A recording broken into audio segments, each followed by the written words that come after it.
This isn't the first time you've watched this video. It might be your 100th or your 100 billionth time.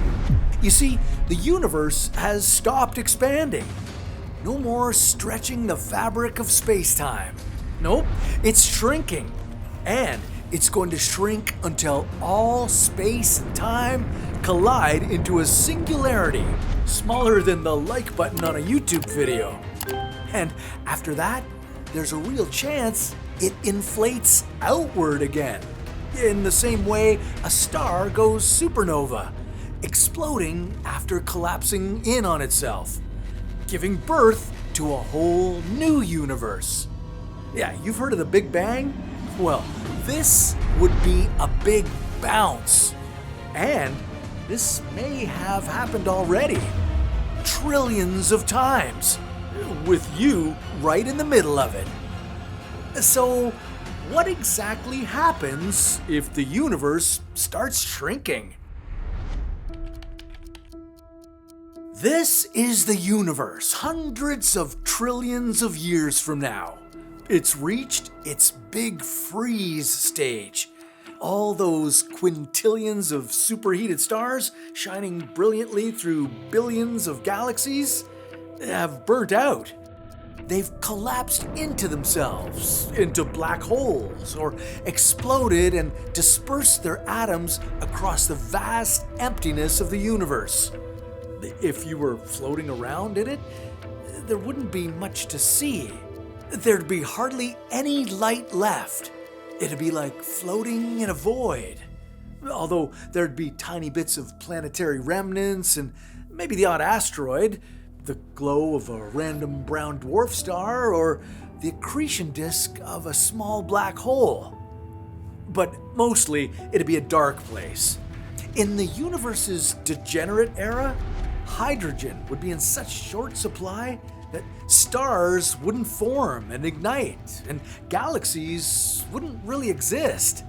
The universe would be full of black holes and drifting particles, interstellar sand. Wait around long enough and even black holes would evaporate. Yeah, even supermassive black holes would dissipate given enough time because of Hawking radiation. And all that would be left would be a grand, dark canvas of nothingness. Yeah, weird, right? But that's where scientists have long thought we're heading, because it was widely theorized that the universe would never stop expanding, not for trillions of years. The scientific community figured the universe would just continue to swell, pushing further out into nothingness, driven by one of the most mysterious forces in the universe: dark energy. Now, what the heck does dark energy have to do with the end of the universe as we know it? Well, everything. Then why do a host of new studies say that this old school thinking might get thrown out the window in favor of brand new data that says the universe might actually start shrinking? You're not a fan of the big freeze? Well, nobody is, not even Arnold Schwarzenegger. It's depressing. But there's good news for you. Let's back it up. The universe as we know it is expanding, as it has for nearly 14 billion years since the Big Bang.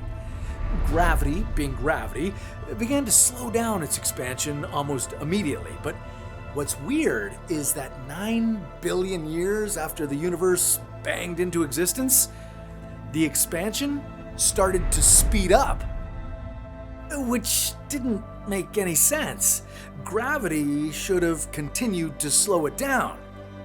But there's this mysterious force driving the universe apart. Scientists would eventually name it dark energy. Now, what the heck is dark energy?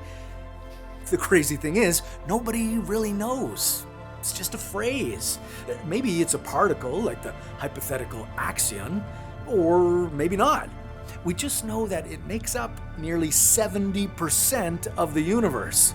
And it's making the universe bigger. Now look, we've known that the universe is expanding since 1929. That's when a guy named Hubble like the Hubble Space Telescope. And another astronomer, Humason, measured the light spectrums of spiral galaxies and proved the universe was redshifting. That is, they proved that light from those galaxies was displaying or shifting to longer, redder wavelengths than they should have been showing, meaning that most galaxies are moving away from us. Redshift is kind of like hearing the pitch of a police siren change as it moves away from you. It's the Doppler effect.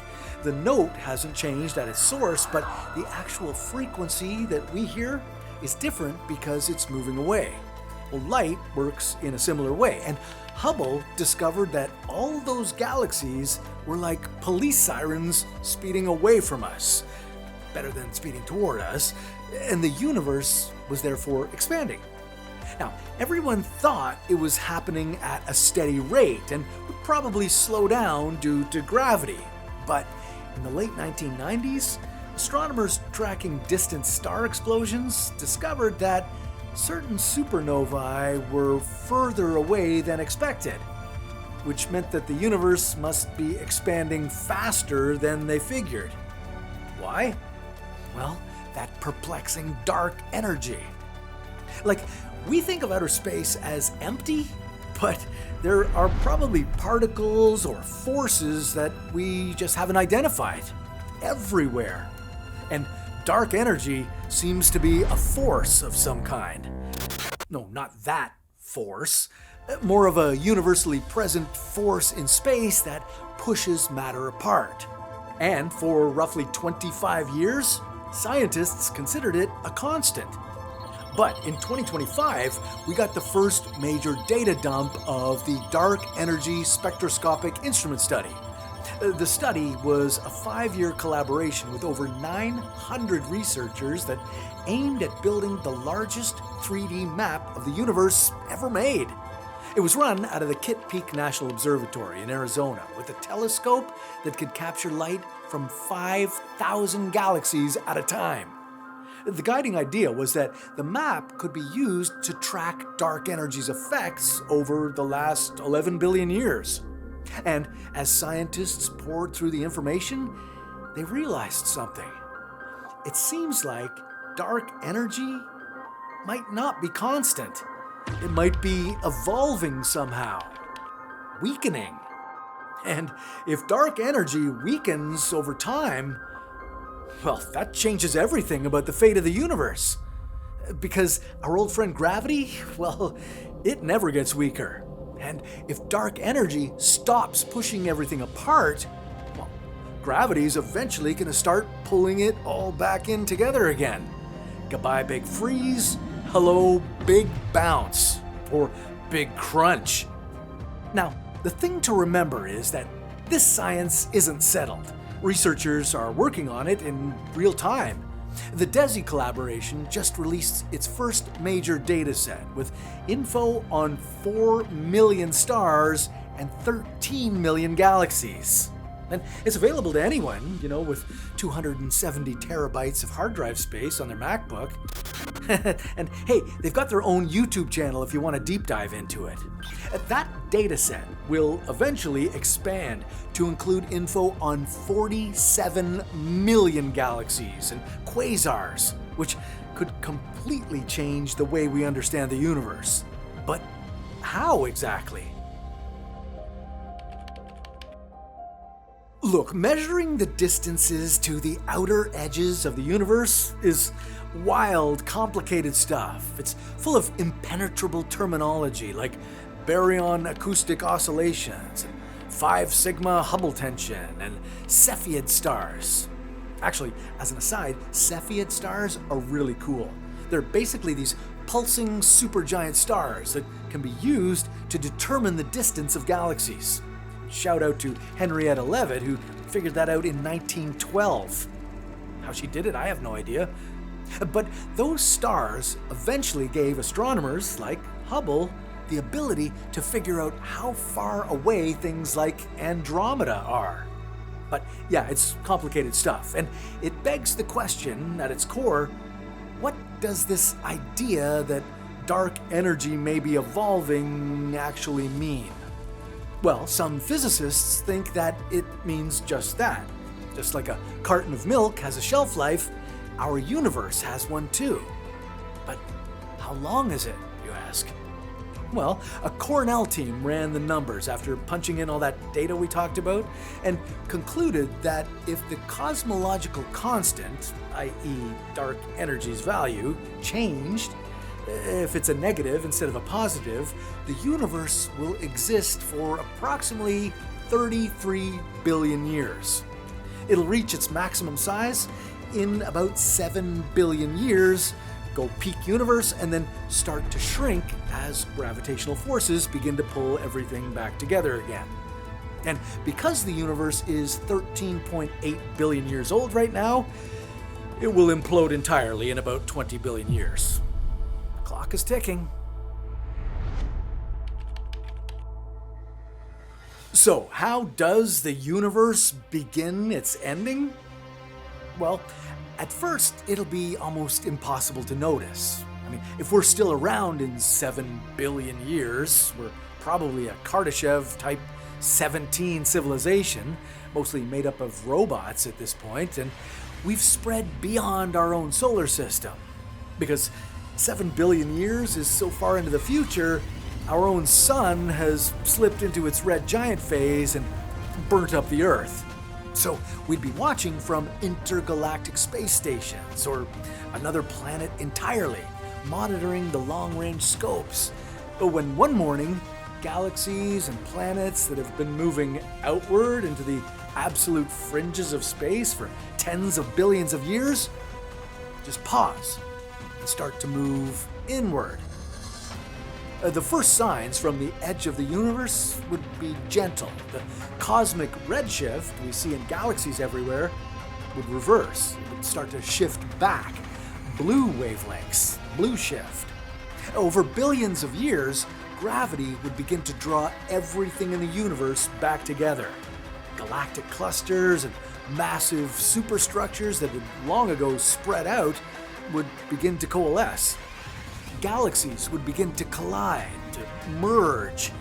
Not a big deal. Entire galaxies can merge, and not a single star would strike another. But as billions of years passed, space would start to get tighter.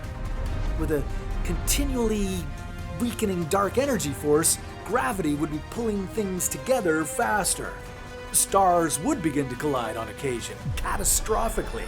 Or when a star died and went supernova, it would blast other stars and planets. The long filaments of the universe would begin to crush together into dense galaxy superstructures. The supermassive black holes would get bigger and bigger, and the universe would start to get hotter as all that matter, energy, and dark energy started to squeeze together. It would have nowhere to go. Temperatures would rise as the pressure increased. Same cosmic microwave background energy, but a much smaller box. The heat would go up, and a central point would arise in the universe. A future singularity, pulling everything toward it. In essence, we'd be watching a Big Bang happening in reverse. Now, it took hundreds of millions of years for stars and galaxies to form after the Big Bang, so much the same would happen going the other way. For billions of years, the local conditions in galaxies would still rule the cosmos, but eventually, more galaxies would be pulled into proximity with each other, to the point where they'd start to collide regularly and violently. Yeah, we'd close in on the end of days for the universe. For hundreds of millions of years, galaxies would slam into each other. Then, with a couple 100 million years left, stars and planets, squeezed into smaller and smaller spaces, would begin to smash into each other constantly, to destroy each other. Entire galaxies would be squeezed into spaces no bigger than a solar system. And at that point, everything would begin to destroy everything else. The stars would be torn apart. Black holes would merge with other black holes, and entire galaxies would shred themselves into massive pockets of explosive gas, dust, and atoms. As space condensed, the background temperatures of space itself would skyrocket. All that seemingly inconsequential background cosmic microwave radiation, normally a hair above absolute zero, it would suddenly become really consequential and hot.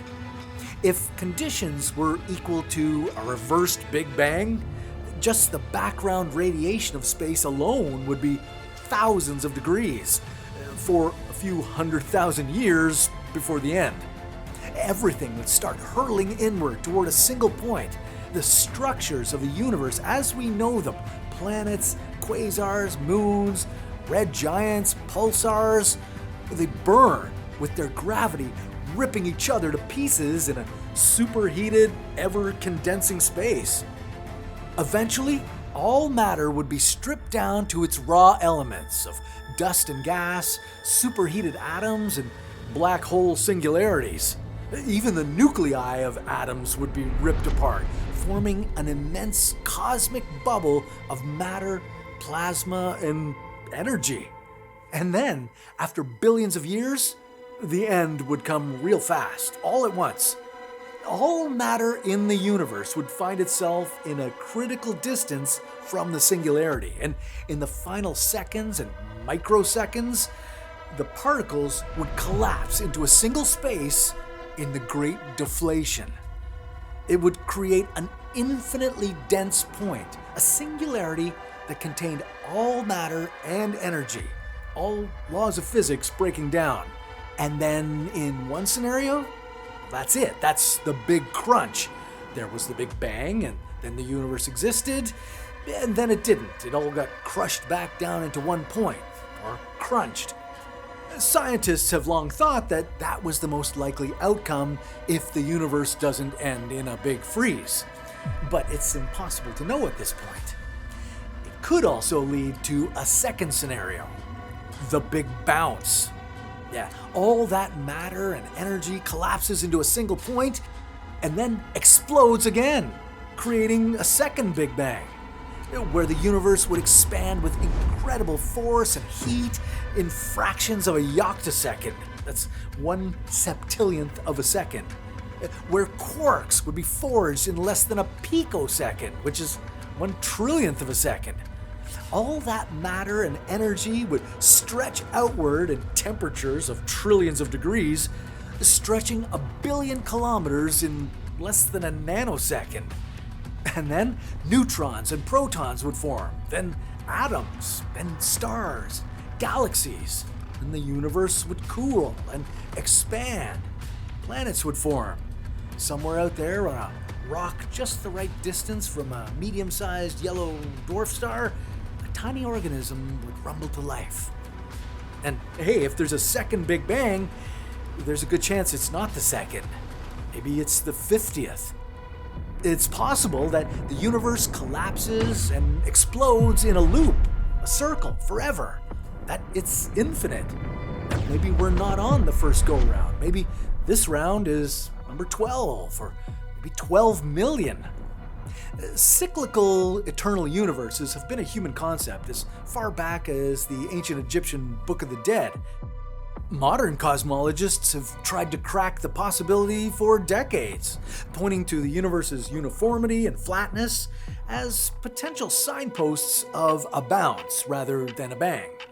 Now, the bounce was first given its name in the 1980s, with serious papers dropping in the early 2000s.